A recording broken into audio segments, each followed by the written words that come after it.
You're listening to Ideal Practice, episode number 49. Have you ever heard an old saying, guys, that says something like, sometimes you just got to spend money to make money? Well, there is a certain amount of truth in that. When you launch a private practice, you're going to have expenses.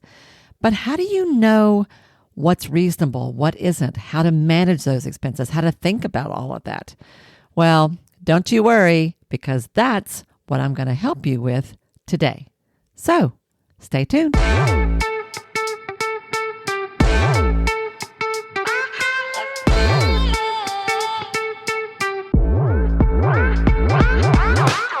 Hi, I'm Wendy Pitts Reeves, and with over 2 decades of experience in the private practice world, I've built my 6-figure business while learning a lot of lessons the hard way.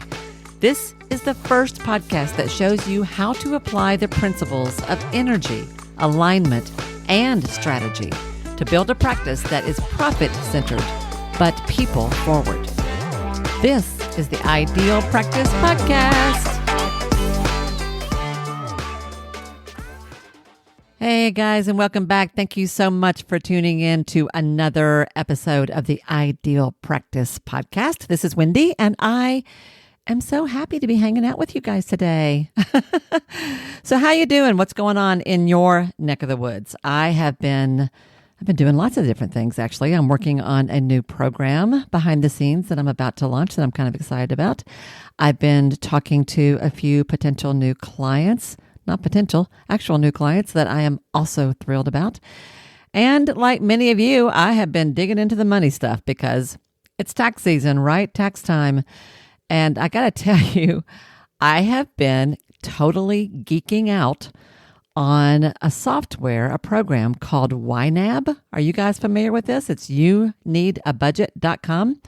It's not new. It's been around for a while. I've known about it for a long time, but I've never paid any attention to it. I've had 2 different friends, colleagues, mention it within a matter of days of each other not too long ago, and it kind of caught my attention, and I thought, maybe I need to look into this. And oh my gosh, it's really been quite an eye-opener, and not in a bad way, actually. It's been, and I don't say this lightly because this is not my thing, but it has actually been almost kind of fun in a weird way to dig into the numbers of what it takes to run my practice. Like, it's not new to me, but this YNAB.com or youneedabudget.com is helping me see it a little bit more, even more clearly than I already did. And it's really making me think about things. In particular, it's helping me to realize, even more than I already knew, how easy it is to let expenses just kind of run away with you. You got to be careful about this when you're running a business. And I know this is, trust me, this is not new for me. I have had plenty of years when my expenses have been way more than they should be.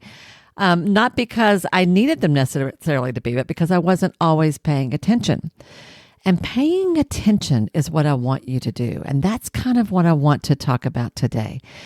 Now, a really quick disclaimer before I dive into this a little bit. I am not a bookkeeper. I'm not a CPA. I'm a clinical social worker, guys.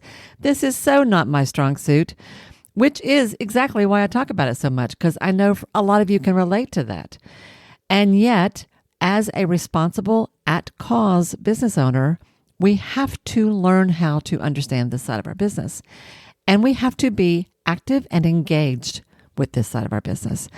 So I just wanted to kind of talk through some basic concepts about how I think about this and see if I kind of can't get the wheels turning a little bit for you to get you all to think about this too. Depending upon where you live and what it's like where you are, you may be in the middle of tax season too, and you may also be having this kind of stuff on top of your mind right now. So let's dive in. The first kind of principle I want to address is that there is a difference in your business between a business expense and a business investment. Now, sometimes the difference is a bit of a gray area. Sometimes it's a matter of discernment. It's a bit of a judgment call on your part. But there are some really concrete, very clear business expenses that you pretty much have to run your practice. And I still remember like the first time I met with a tax guy when I first opened my practice and I was beginning to learn all this stuff. It was so new to me. And he was explaining to me something. I remember him saying, if you go to Walmart and you're there to pick up groceries, but while you're there, you also buy a ream of copy paper and perhaps a box of pens, you can track your mileage there and back as business mileage. And you certainly can pull that paper and pens out of your receipt and count that part as a business expense. And I was like, ooh, really? Wow, I like that.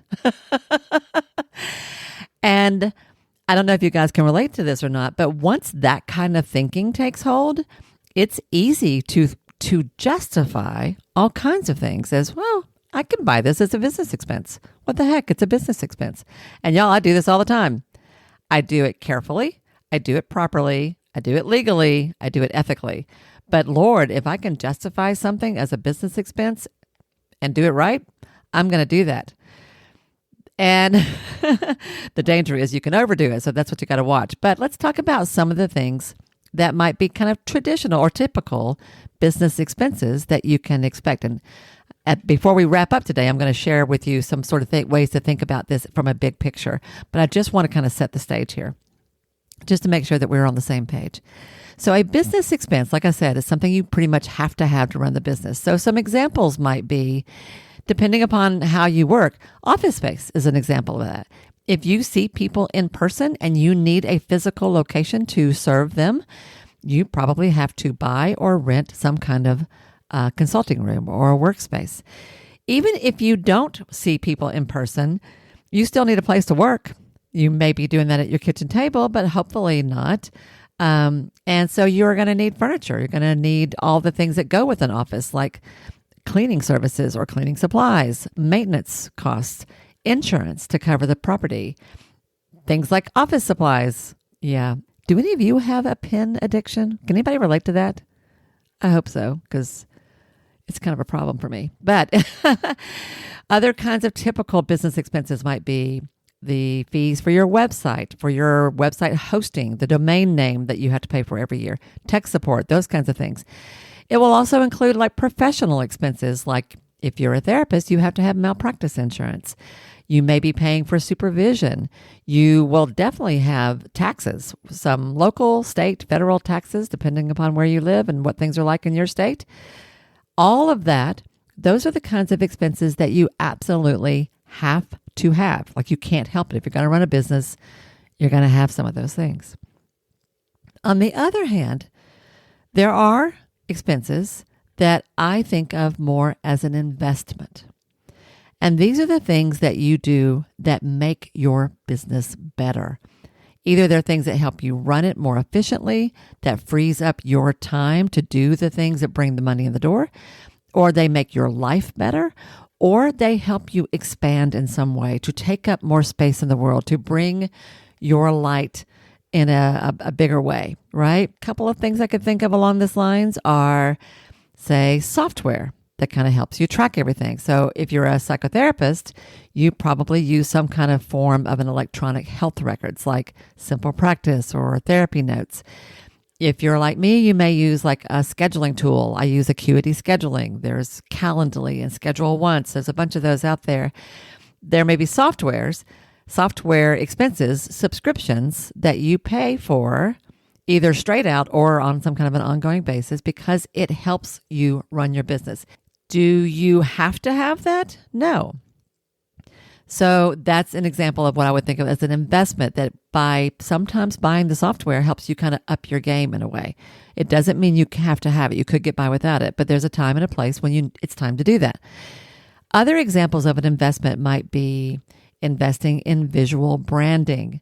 Now, I think this is a mistake a lot of people make when they first get started. You spend too much time worrying about things like logos and colors and fonts and what your website's going to look like. And actually, y'all, you don't even need any of that to get started.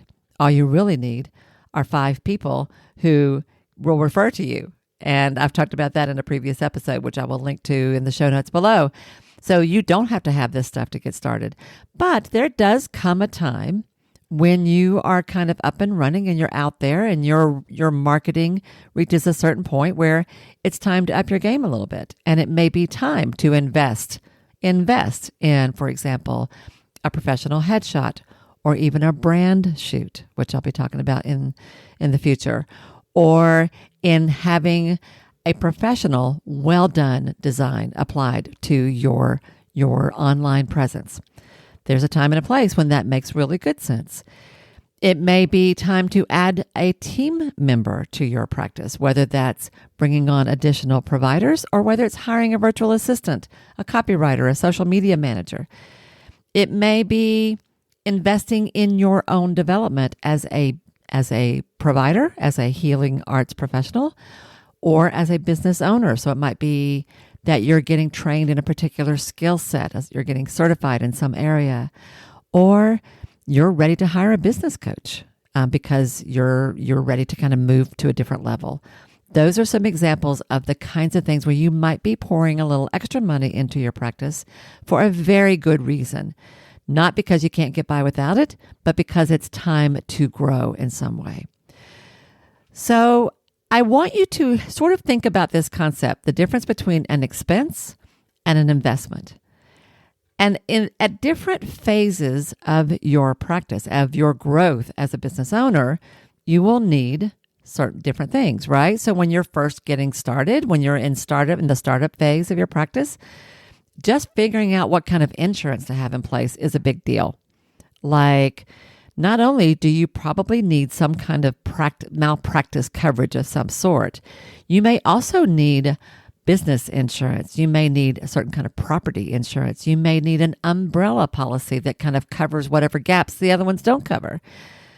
I remember several years ago when I was running Secret Adventures, which was an adventure-based business that I did for a while, I had to search for and find a really specific type of insurance because I was taking people in my own personal car and later a van out to do like crazy things like, hang gliding. and there was all kinds of risk involved in that for me personally. So I had to actually do some shopping around to find an insurance agent who would work with me in a pretty unique business setting that I had at the time. So getting all that kind of stuff in place, some of that stuff you've got to do early on. Some of that stuff you do later. Like, so early on, I've already talked about where to see people, insurance. Early on, you don't need things like fancy branding. You don't even really need a website, guys. You can host a social media profile somewhere. You can do a Facebook business page. You can just get active in some online communities. You can have an Instagram account and still talk about what you do. You don't actually have to have a website, not in the beginning. Later, yeah, but not in the beginning. But as you grow, as your business evolves, as your business matures, and as you mature, you are going to find that you want things like a bookkeeper, a CPA, someone to help you really track your accounts in a much better way, a virtual assistant, and maybe even an in-person assistant, a coach, like we've talked about. My personal favorite dream of the moment is a copywriter. I fantasize about hiring a copywriter. Yes, I do, indeed. You may also, guys, you don't think about this, but as your business grows, as you get busy, there may be personal expenses that you add that are totally about supporting you as a business owner, like childcare.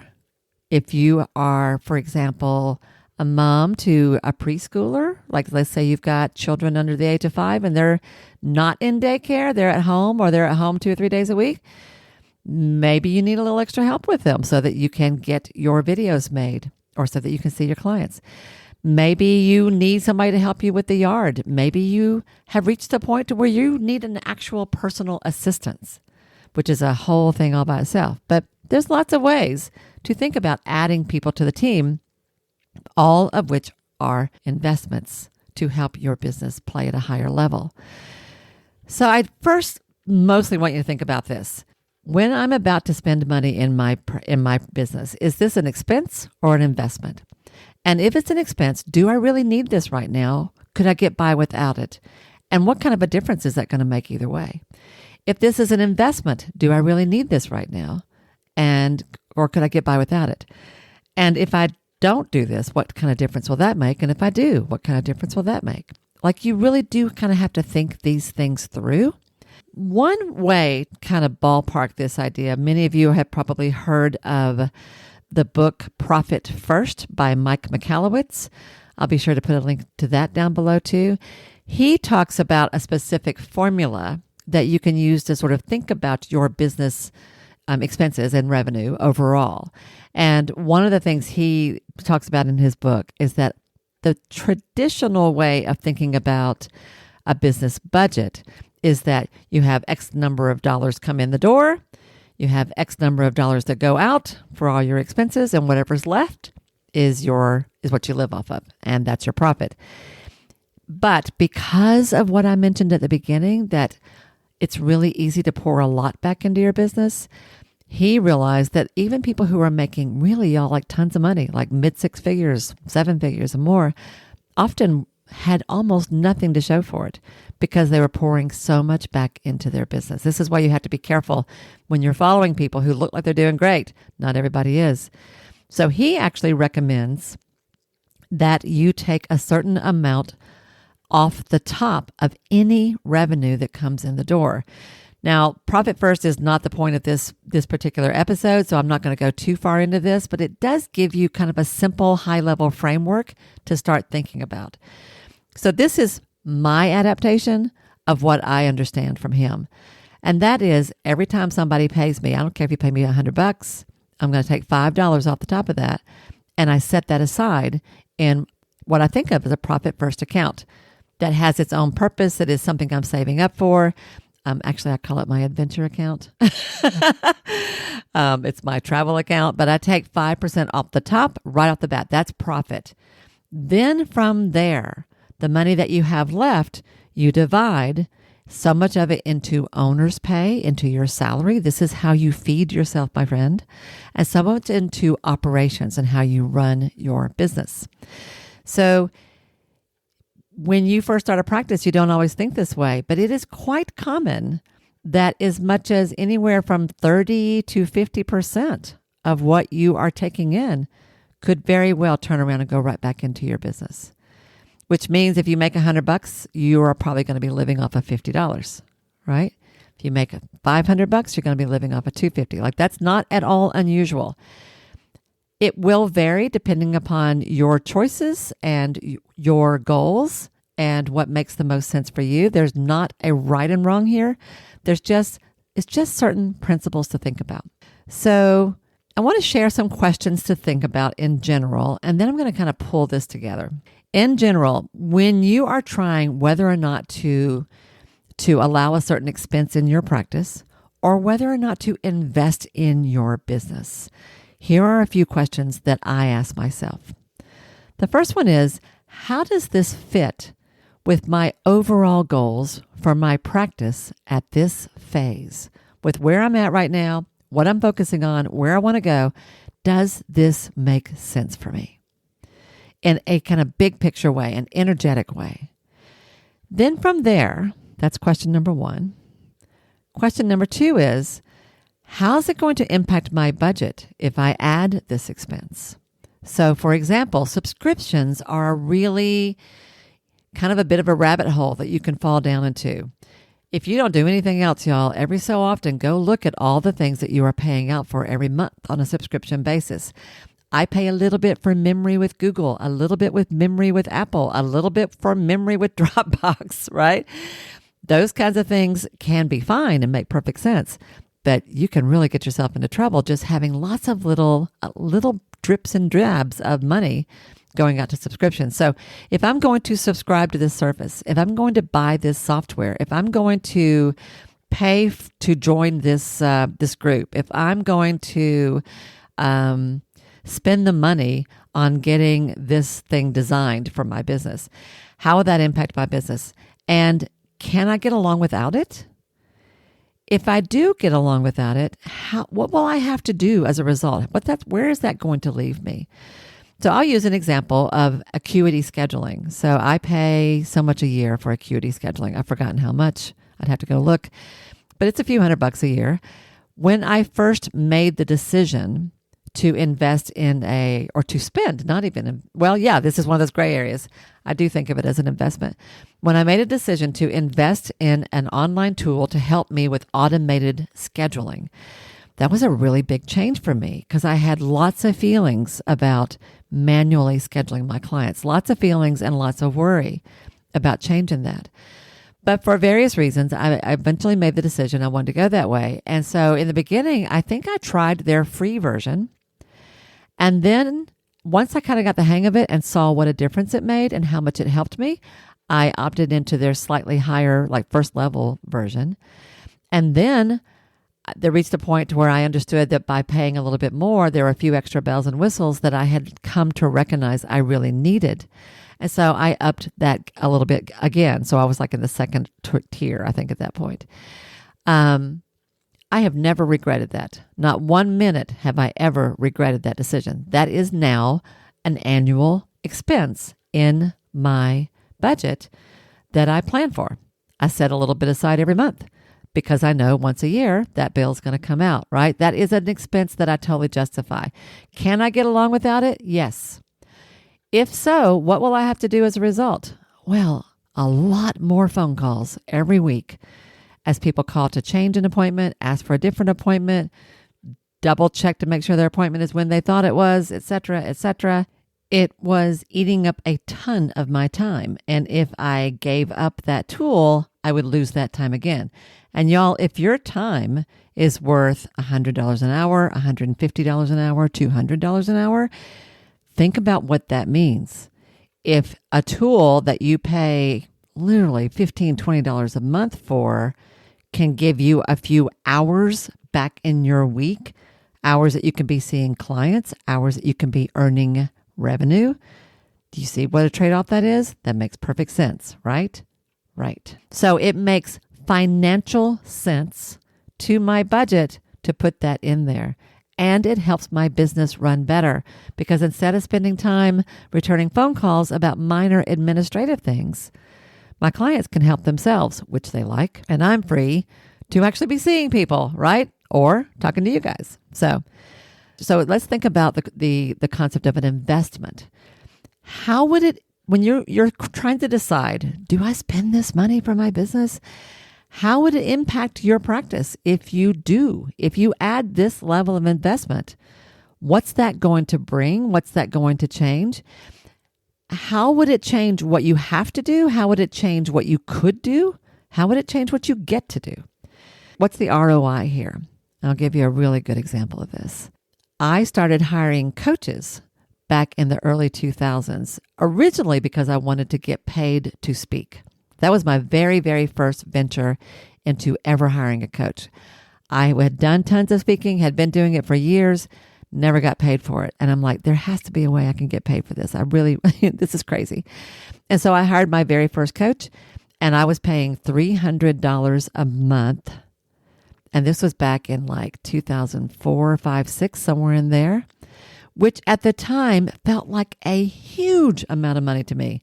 I was like, okay, I'm going to do this. And y'all, this is back when I was charging, I don't even remember. I want to say $95 a session, something like that. I think that's what I was charging in my counseling practice back then. I don't think I know I hadn't. I had not crossed the $100 mark because at that point, I could not imagine charging more than $100 an hour. Yeah, that's where I was at the time. So to hire a coach at $300 a month felt pretty massive, like that was a big step for me. And after hiring her, I got paid one time. The very first time I ever got paid anything, it was like $500 to give a 1-hour training to my local school system. Well, heck, that was nice. And then later I got paid like $1,500 to give a talk to a local, to Kimberly Clark, believe it or not. And I still remember how amazing it was the first time I submitted a proposal to somebody that if they wanted me to speak, fine, here are your options. Here's what I would charge. And they said yes. That would never have happened without that coach. So was that worth the money I was paying her? Yeah, buddy. Well, fast forward, like, let me think, 6, 7 years later, I bumped up to where I paid somebody a little over $1,000. I want to say it was like $1,200, something like that, for a single report. Essentially, I got on the phone with a coach one time, talked through where I was in my practice at the time, where I was stuck, what I kind of wanted to do, the ideas I had. She listened. We talked for I don't remember how long. It wasn't that long, maybe an hour, maybe a little longer, but I don't think so. And then she sat down and wrote up a report. And it was like several pages long. I want to say 5 or 6 pages long, with her observations, recommendations for here's what I see you've got going on. Here's where I think your strengths are. Here's what I think you could totally do. And here are some first steps to make that happen. And I paid, I think, about $1,200 for that. That was pretty major also. I'd never spent that much money on something just for information, just to help me. Fast forward a few years after that, and I joined my first major mastermind, which I then stayed in for several years. And y'all, at this point, I've lost track of how much money I've spent on this kind of thing. Probably easily in the 40 to 50,000 range, and probably higher than that, really. It's probably better if I don't go back and add it up. But here's the thing. Has that been worth it to me? Well, here's the thought. My counseling rates are almost double where they were when I started. But beyond that, my life has completely changed, because it was through all of that I launched the Secret Adventure business. And from there, I moved into this work. And it's how I went from charging $40 for something to charging several hundred for a consultation to several thousand, depending upon at what level folks want to work with me. All right. So all of which I feel perfectly fine about. I'm very clear about it is worth every cent. And I think the people who've worked with me will tell you that.